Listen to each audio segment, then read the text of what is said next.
Look, as much as I tried, I couldn't avoid some of the critics' response to this movie. Narrow on plot, high on spectacle, essentially. So while I was looking forward to watching it and ranking this movie before it came out, once I saw the critical response, I did grow a little weary ahead of actually seeing it. But this movie is sort of the movie I've been waiting for, because I've long felt that critics tend to review movies based on what they want it to be instead of what they are.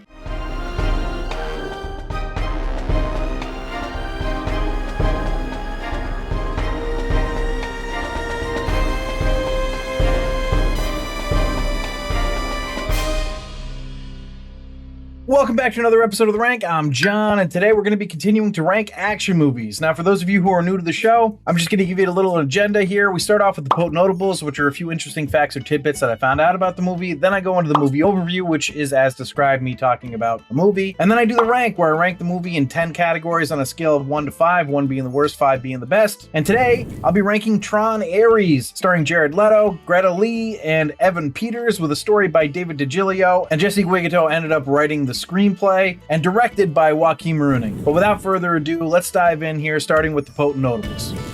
Potent Notables. So as always, we start the Potent Notables with the box office info, and Tron Ares came out this past weekend, and these are the box office estimates as of Sunday, which is the day I'm recording. It made $33.5 million domestically and $27 million internationally for a worldwide total of $60.5 million. Now there's some discrepancy in reporting about the budget, with some saying it's $150 million and others saying it's $170 million. So let's say the budget was $150 to $170 million, so this is not looking good for Tron Ares or the Tron franchise. It seems highly unlikely that this movie will make its money back unless it somehow gains ground internationally. Okay, so our first Potent Notable outside of the box office is about Jared Leto doing weird Jared Leto things, but also that Jeff Bridges is awesome. So Jared Leto spent the entire shoot in character as Ares, not speaking to anyone unless necessary and having everyone refer to him as such. Is it just me? Method acting is fucking bananas.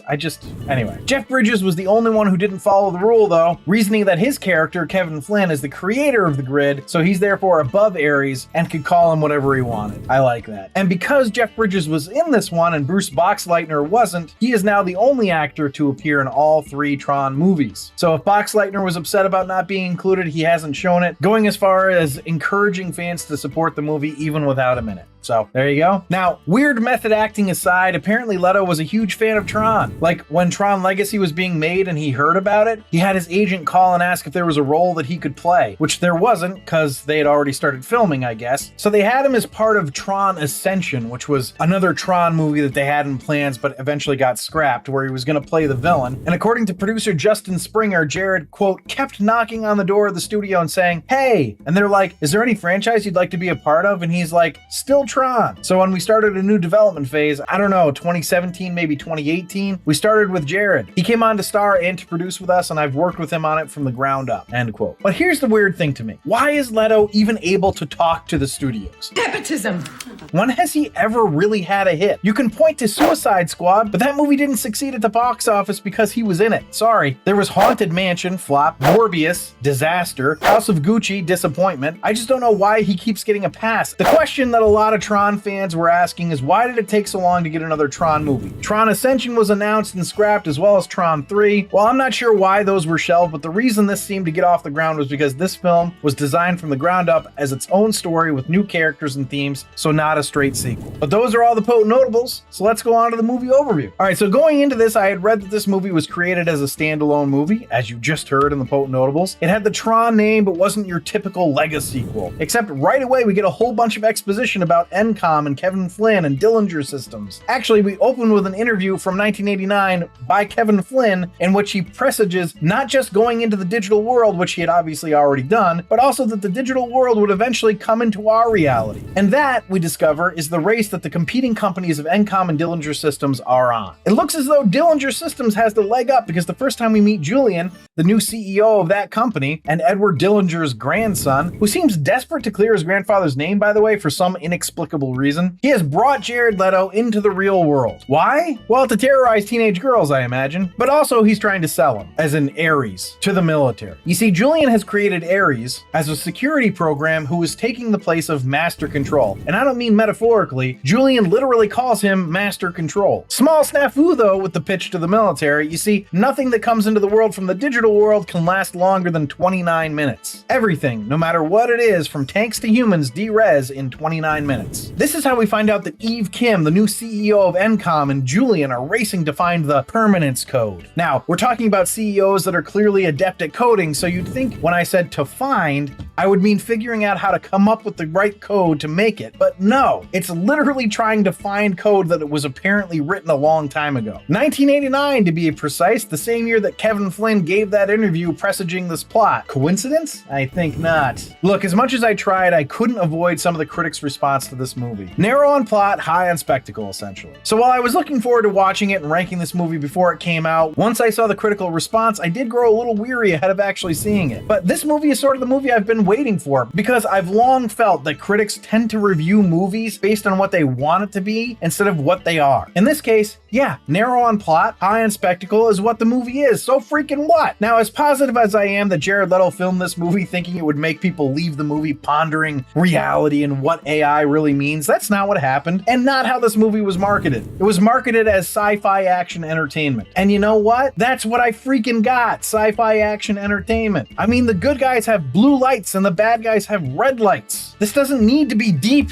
critics. It's just fun. Now, I won't continue going into that because that's what the ranking is for, but needless to say, my ranking will end up higher than a lot of what critics have said about the movie. The premise here is that you want Eve Kim, whose sister Tess passed away prior to the events of this movie, to find the permanence code before Julian does. Julian is your very typical villain in that he doesn't care about anything except his objective, including human life. Julian's mom is around to, I don't know, very ineffectively be his moral compass. I suppose she's there for Julian to make realizations that aren't fully realized, but whatever. What I will say is that this plot actually turned into something I wasn't really expecting. Maybe I'm an easy mark or gullible or whatever, but I really thought the whole thing was just going to be Dillinger gets the code first through nefarious means, and then Encom has to figure out how to stop them by like maybe sending a real person into the digital world to deliver a virus or something like that. I don't know. But that's not what happened. It wasn't as daunting a plot as the previews led you to believe. I think the only thing that really felt unnecessary to me was having Jeff Bridges be in it. I'm not spoiling anything by saying that because Jeff Bridges is credited on the posters. It just felt like if you really wanted this to be a standalone picture, don't include a character that hasn't been seen or relevant in like 20 years. Unless it's like Han Solo or Luke Skywalker or something. I guarantee there wasn't a clamoring from the casual audience for Kevin Flynn to be back. That being said, his appearance in the movie did lead to some cool and fun visuals, so that was neat. Anyway, I think you all have an idea of how I felt about the movie, but let's dive into the rank and get the actual numbers. A rank.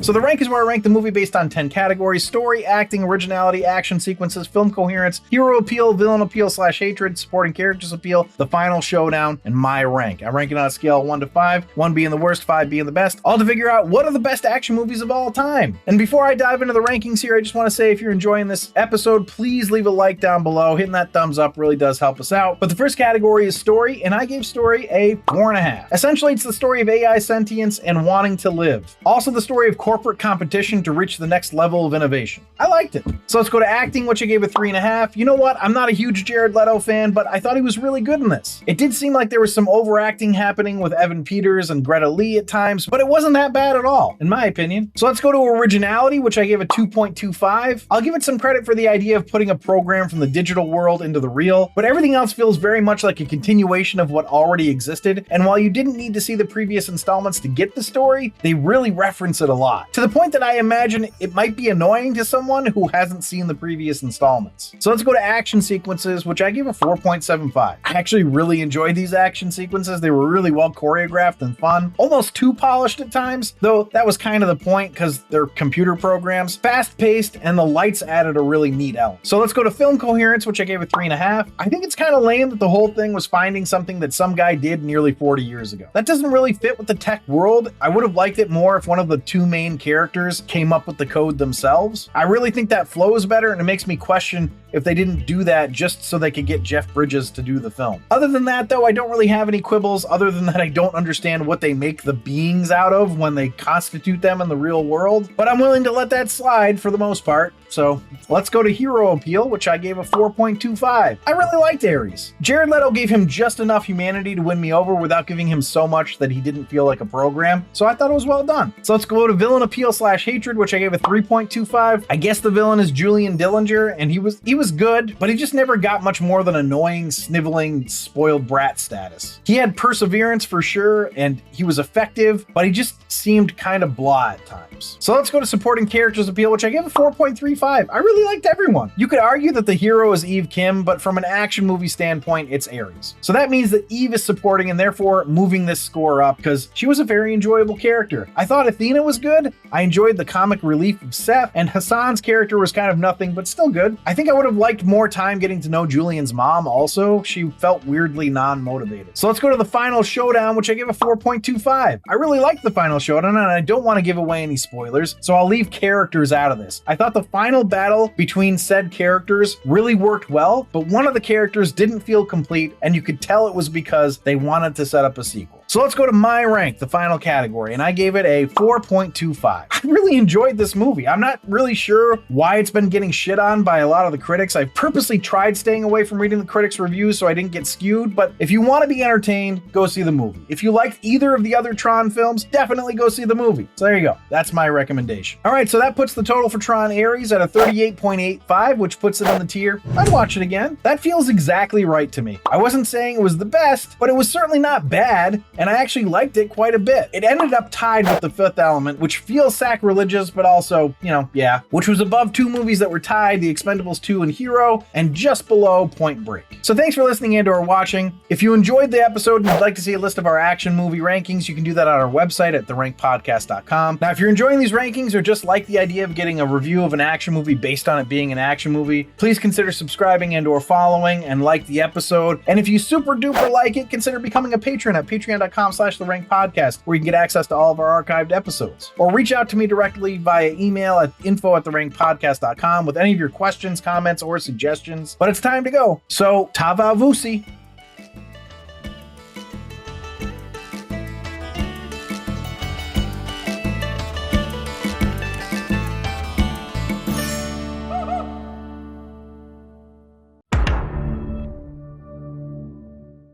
And then they had him as part of Ascension, where he was going to play the villain.